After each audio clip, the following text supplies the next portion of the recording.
We start tonight with a consequential ruling from the Supreme Court in the birthright citizenship case. The court handing Donald Trump a major win, restricting the ability of lower courts to block his executive orders nationwide, specifically his ban on birthright citizenship, which has been stopped by every federal judge who encountered it.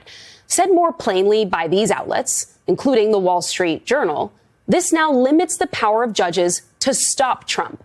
Certaines décisions modifient discrètement le fonctionnement du système, mais leurs effets ne se révèlent généralement qu'après coup. Lundi soir, peu avant minuit à Washington, la Cour suprême des États-Unis a publié une décision d'urgence par 6 voix contre 3, limitant la portée territoriale des injonctions prononcées par les juges fédéraux de première instance. L'avis, rédigé sans audience et publié par le biais du canal connu sous le nom de Shadow Docket, a eu un effet immédiat. À partir de ce moment, les décisions conservatoires rendues dans un seul district judiciaire fédéral ne pouvaient plus bloquer l'application des lois étatiques sur l'ensemble du territoire national. Bien que le sujet semble technique à première vue, il marque un changement structurel dans la manière dont le système judiciaire interagit avec le fédéralisme et redéfinit les limites de l'autorité des tribunaux inférieurs sur les politiques publiques générales. Cet épisode a surpris même les analystes habitués au rythme effréné de la Cour suprême.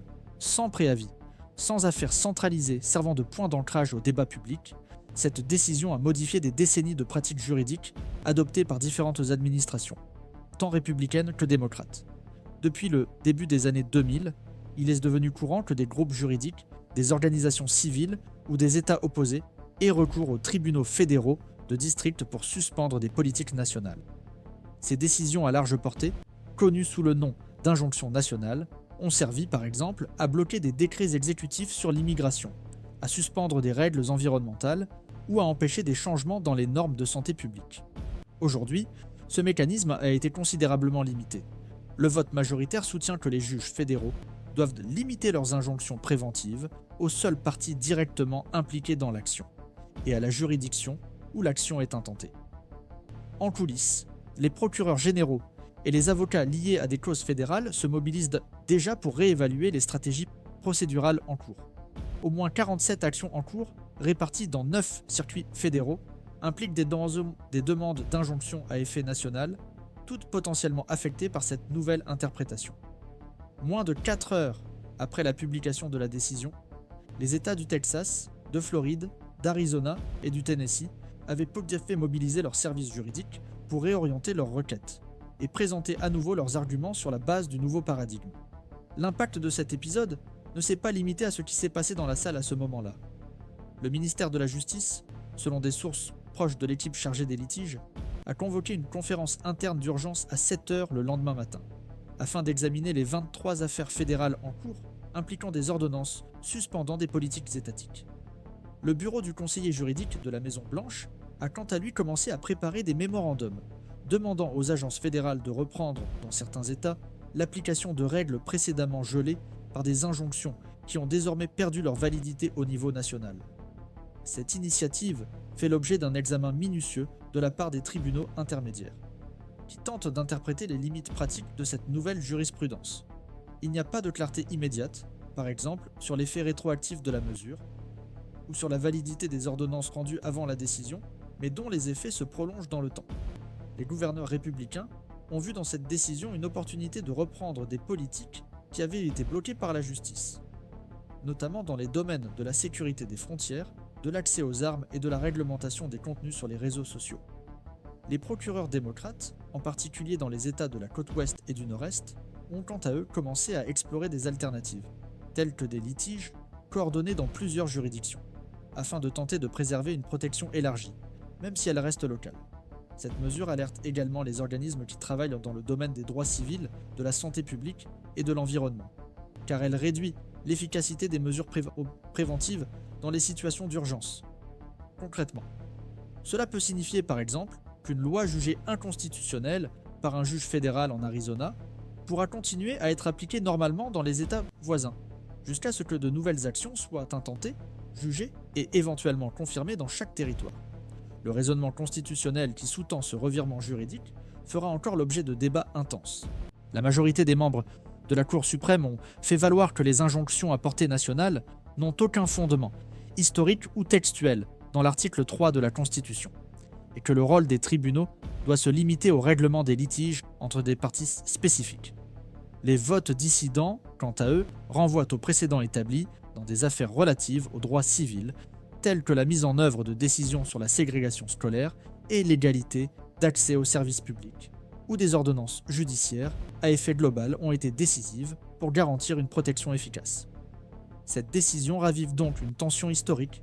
Dans quelle mesure le fédéralisme permet-il la fragmentation de la protection juridique lorsque les droits fondamentaux sont en jeu ? Face à un scénario en rapide évolution, il est de plus en plus important de suivre de près les développements institutionnels. Cette chaîne reste attentive aux inflexions du système, en réunissant une analyse contextuelle et une couverture responsable des décisions qui façonnent l'architecture du pouvoir juridique aux États-Unis. C'est dans ce contexte que le système juridique américain commence à révéler des fractures, qui vont au-delà de la question immédiate des injonctions. La décision de la Cour suprême porte sur une pratique qui, bien que non expressément prévue par la Constitution, s'est consolidée au fil des décennies, comme un instrument de coordination nationale sur des questions très complexes.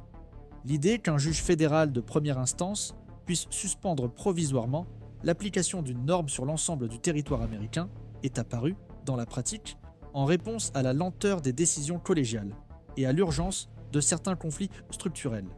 Le ministère de la Justice lui-même, sous différentes administrations, a alterné entre la défense et la critique de ce mécanisme, en fonction de l'alignement entre les politiques fédérales et les tribunaux régionaux.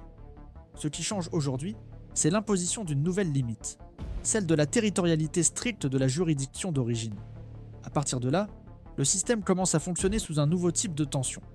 La première est d'ordre juridique. Les cours d'appel devront revoir leur interprétation des effets horizontaux des décisions conservatoires. Les 2e et 9e circuits, par exemple, maintiennent des précédents récents qui approuvent la possibilité d'une portée nationale, dans les situations où le préjudice allégué dépasse les limites physiques du district d'origine.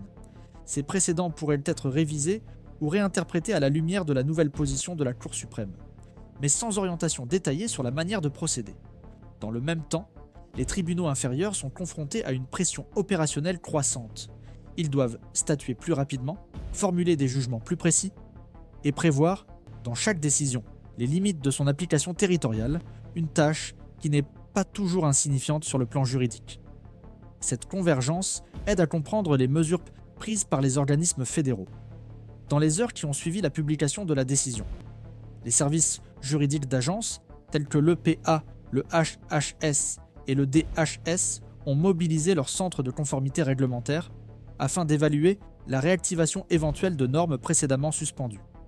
Dans de nombreux cas, il s'agit de réglementations ayant un impact direct sur la population, telles que les normes d'émissions environnementales, les règles de détention des migrants, les exigences sanitaires ou les directives sur l'utilisation des ressources fédérales.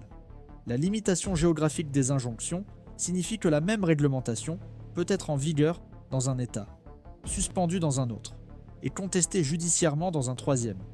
Tout cela simultanément. La jurisprudence devient alors un vecteur de segmentation normative, créant des mosaïques réglementaires au sein d'un système fédéral qui a toujours recherché un certain degré d'uniformité. D'un point de vue historique, certains parallèles permettent de contextualiser ce changement. La résistance à la fédéralisation des injonctions remonte au XIXe siècle, lorsque les tribunaux fédéraux évitaient d'interférer dans les politiques des États, sauf en cas de conflit direct avec la Constitution. Ce n'est qu'avec l'essor du pouvoir judiciaire, en tant qu'instrument d'arbitrage national, en particulier à partir des années 1950, que la pratique des injonctions à effet national s'est consolidée comme un outil légitime. Des affaires emblématiques, telles que celles concernant la déségrégation scolaire, l'égalité d'accès au vote et les droits du travail, ont utilisé cet instrument pour empêcher la fragmentation de l'exercice des droits fondamentaux. La décision récente, en ne faisant pas de distinction entre les litiges à forte incidence sociale et les litiges réglementaires, établit un critère uniforme, mais pas nécessairement équitable en termes de portée. Cette tension entre l'égalité de traitement et l'autonomie juridictionnelle se manifeste encore plus clairement dans les actions de nature électorale. Selon les données de l'Election Law Review, il existe aujourd'hui au moins 9 injonctions en vigueur qui affectent directement des aspects tels que l'identification des électeurs, les procédures de vote par correspondance et les délais de conservation des registres. Dans les États où ces injonctions perdent désormais leur validité nationale, les règles qui étaient auparavant suspendues pourront être pleinement appliquées, même si elles ont un impact négatif sur la participation électorale de groupes déjà vulnérables. Cela soulève un dilemme pratique si l'application de la loi varie non seulement d'un État à l'autre, mais aussi au sein d'un même État, en fonction du district où l'action a été intentée.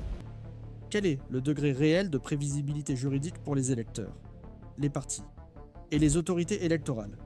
Les effets de cette décision s'étendent également au secteur privé. Les entreprises ayant des activités interétatiques, en particulier dans les domaines de la technologie, de la santé et de l'énergie, commencent à revoir leurs clauses de conformité interne. Les services juridiques des grands conglomérats américains mettent en garde contre une augmentation possible des coûts opérationnels et de la complexité de leur exposition réglementaire. Un même produit ou service peut être considéré comme conforme dans un État et irrégulier dans un autre, selon qu'il existe ou non une injonction à effet limité. Ce scénario pourrait générer une nouvelle vague de litiges correctifs, désormais répartis entre plusieurs juridictions avec des stratégies parallèles et sans garantie de cohérence entre les résultats. Cette multiplicité d'interprétations simultanées tend à renforcer le rôle des cours d'appel en tant que médiateurs régionaux des conflits normatifs. Les circuits, traditionnellement plus actifs, tels que le 5e et le 9e, jouent désormais un rôle encore plus central dans la stabilisation des interprétations, même sous la supervision constante de la Cour suprême, qui démontre, avec cette décision, une plus grande disposition à intervenir de manière directe et verticale.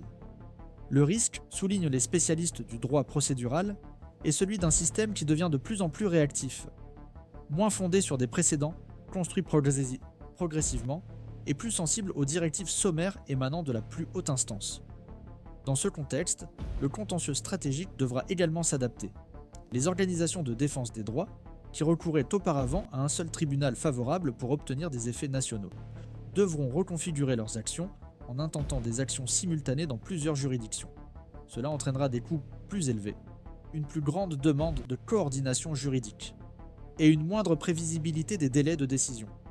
Il n'y a pas encore de consensus sur l'impact de cette fragmentation sur les groupes les plus vulnérables, qui compte précisément sur l'économie procédurale des injonctions préliminaires étendues, pour garantir un accès rapide à la protection judiciaire. Mais on prévoit déjà que les obstacles logistiques et financiers pourraient compromettre la capacité de réponse dans des domaines tels que la santé publique, la discrimination systémique et l'accès universel aux services essentiels. La complexité de ce nouvel arrangement judiciaire met en évidence la nécessité d'un suivi attentif, critique et technique des mouvements institutionnels. Ici, sur cette chaîne, nous continuons à surveiller les répercussions de cette décision et les mécanismes d'adaptation qui sont mis en place au sein des structures du système juridique fédéral. Après la dernière décision de la Cour suprême, un nouvel axe interprétatif a commencé à se consolider au sein de la communauté juridique, réunissant des magistrats, des constitutionnalistes et des analystes institutionnels, autour de lectures différentes sur la signification réelle du mouvement. Pour une partie de ces observateurs, la décision représente essentiellement une rectification technique, une réaffirmation de la portée prévue à l'article 3 de la Constitution, qui définit la juridiction fédérale comme un instrument destiné à résoudre des litiges concrets avec des parties déterminées et des controverses spécifiques. Dans cette optique, le tribunal ne ferait que rétablir des limites qui auraient été progressivement assouplies, empêchant ainsi les injonctions provisoires émises par un seul juge d'avoir des répercussions structurelles nationales sur des questions complexes, souvent avant toute délibération collégiale plus large. Pour d'autres, cependant, l'interprétation est moins procédurale et plus institutionnelle. La récente interprétation serait le signe d'une réorganisation hiérarchique du système. La Cour tentant de rééquilibrer, par ordre supérieur, l'autonomie des instances inférieures et de réduire leur capacité à produire des réponses immédiates à des processus politiques et administratifs à grande échelle. La controverse s'amplifie lorsqu'on discute de l'effet pratique de la directive. Certains juristes soutiennent que la décision n'empêche pas complètement les effets étendus, mais modifie seulement le chemin pour y parvenir. Selon cette interprétation, la restriction s'appliquerait aux injonctions de portée nationale à l'origine, mais n'empêcherait pas les tribunaux supérieurs, en appel, de confirmer des effets étendus, lorsque le sujet exige une uniformité. L'impact, en ce sens, serait un déplacement. Les décisions de grande envergure ne seraient plus rendues en première instance et dépendraient désormais de la validation à des niveaux supérieurs. Le coût de ce changement serait un allongement de la durée de la procédure, mais pas nécessairement la perte définitive de la protection diffuse. Un autre groupe souligne un point décisif. La logique de précaution existe pour répondre à l'urgence, et le retard inhérent à la procédure d'appel tend à vider la mesure de sa fonction protectrice. Dans les affaires impliquant un risque immédiat, la protection judiciaire peut devenir inefficace si elle ne peut produire ses effets qu'après des mois de procédure, permettant ainsi aux politiques contestées de se consolider dans le monde réel avant qu'il n'y ait de contention effective. Le débat porte également sur la manière dont la décision a été élaborée, en particulier compte tenu de l'utilisation croissante du shadow docket comme instrument de modification jurisprudentielle pertinent. Le constat qu'une interprétation ayant des répercussions systémiques a été affirmée par le biais d'un mécanisme d'urgence, sans soutenance orale, sans processus délibératif pleinement transparent et avec une faible densité publique d'argumentation, renforce les critiques d'opacité adressées à la dynamique décisionnelle actuelle de la Cour. Ces dernières années, le recours à cette voie pour des décisions importantes a augmenté de manière constante. Bien qu'il existe des dispositions réglementaires pour les procédures d'urgence, l'utilisation fréquente de cette voie pour des questions structurelles soulève des préoccupations. Quant à la prévisibilité institutionnelle, la légitimité procédurale et le contrôle public sur l'exercice du pouvoir d'interprétation finale. Il existe également des traces de mécontentement de la part des membres des cours d'appel. Les données disponibles indiquent qu'au moins 4 magistrats ont exprimé, en termes prudents, leur inquiétude quant au caractère péremptoire de l'interprétation et à l'absence de paramètres suffisamment opérationnels. La critique principale ne porte pas seulement sur le contenu, mais aussi sur le fait que cette orientation a été émise sans s'appuyer sur un cas paradigmatique, avec des faits clairement délimités et une discussion approfondie. Sans cette référence, les décisions futures sont soumises à un niveau d'incertitude plus élevé, car la ligne de démarcation entre une mesure provisoire légitime et une mesure considérée comme territorialement excessive n'est pas tout à fait claire. Le risque souligné est que des jugements ultérieurs soient annulés sous prétexte d'extrapolation de portée, même lorsqu'ils s'appuient sur des précédents antérieurs à la nouvelle orientation, ce qui génère une instabilité interprétative et une incertitude rétroactive dans le système. À un niveau institutionnel plus large, plusieurs analystes associent cette décision à une tendance récente de la Cour suprême, l'augmentation de son intervention auprès des instances inférieures par le biais d'ordonnances sommaires et de renversements rapides, souvent sans exposé détaillé des motifs juridiques. Cette pratique affecte non seulement les résultats ponctuels, mais aussi la culture du précédent. Elle modifie la dynamique d'autonomie interprétative des circuits régionaux et favorise un modèle de correction plus centralisé. Pour les défenseurs de cette position, l'effet est une plus grande cohérence.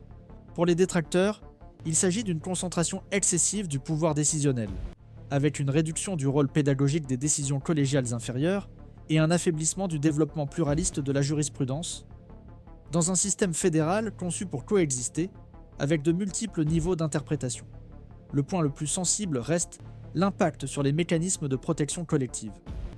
Les organisations impliquées dans la défense des droits civils, environnementaux et sociaux font valoir que leur efficacité dépend de la possibilité d'interrompre de manière large et immédiate les politiques potentiellement préjudiciables. Dans des situations de risque imminent, telles que les menaces pour la santé publique, l'intégrité physique ou l'accès égalitaire aux services essentiels, la limitation territoriale peut produire un effet systémique, transformer l'inégalité régionale en une conséquence institutionnelle permanente. Si un droit est protégé dans un district et refusé dans un autre, et si sa protection dépend de litiges individuels répétés. Dans chaque localité, il peut en résulter un modèle de reconnaissance formelle sans garantie pratique d'universalité. On prévoit également que le nouvel arrangement stimulera un cycle de litiges fragmentés. Des actions similaires auraient tendance à se multiplier simultanément, dans plusieurs États, produisant des décisions parallèles et souvent contradictoires. Ce scénario intensifie la judiciarisation croisée et favorise les stratégies de juridiction multiples, les groupes tentant de reconstruire de manière cumulative la portée qui étaient auparavant obtenus par une seule mesure. Cela exige davantage de ressources financières, une plus grande capacité logistique et une coordination sans précédent entre les acteurs juridiques. Le coût systémique augmente, car le conflit qui était auparavant concentré se propage, mettant sous pression les tribunaux de différentes régions et augmentant le nombre de litiges simultanés. Il n'y a pas encore de consensus sur la question de savoir si ce nouveau modèle apportera de la stabilité ou augmentera l'imprévisibilité. Certains soutiennent que limiter les effets renforce la précision des décisions et réduit la possibilité d'extension indue à partir de cas individuels. D'autres soulignent le risque d'érosion du principe d'égalité fédérative, en particulier dans les domaines où les politiques publiques ont des effets transversaux et interdépendants, tels que l'environnement, les migrations, la sécurité numérique et les infrastructures nationales. L'hétérogénéité des décisions sur les questions nationales tend à créer une confusion normative et une inégalité matérielle, les citoyens bénéficiant de niveaux de protection juridique différents, selon le lieu où ils vivent, ou où le litige est porté devant les tribunaux. Au cœur du litige ne se trouve donc pas seulement l'extension territoriale d'une injonction. Ce qui est redéfini, c'est le rôle du pouvoir judiciaire au sein d'un système fédéral complexe, où les décisions locales peuvent avoir des effets nationaux, et où les politiques publiques ne se limitent pas aux frontières administratives. La récente directive impose une réorganisation des stratégies de contrôle judiciaire et oblige les acteurs institutionnels à recalibrer leur mode d'action, déplaçant le conflit vers de nouvelles arènes procédurales. Dans ce mouvement, le débat juridique s'entremêle inévitablement avec le fonctionnement politique, montrant comment des décisions présentées comme procédurales peuvent, dans la pratique, reconfigurer le champ même du débat démocratique. Ici, nous continuons à enregistrer ces transformations avec précision et à les suivre en permanence. L'objectif n'est pas d'anticiper les conclusions, mais d'observer les tendances et de cartographier les changements à mesure qu'ils deviennent visibles. Ce type de lecture exige calme, rigueur et cohérence, et c'est précisément cet engagement qui guide le travail de la chaîne.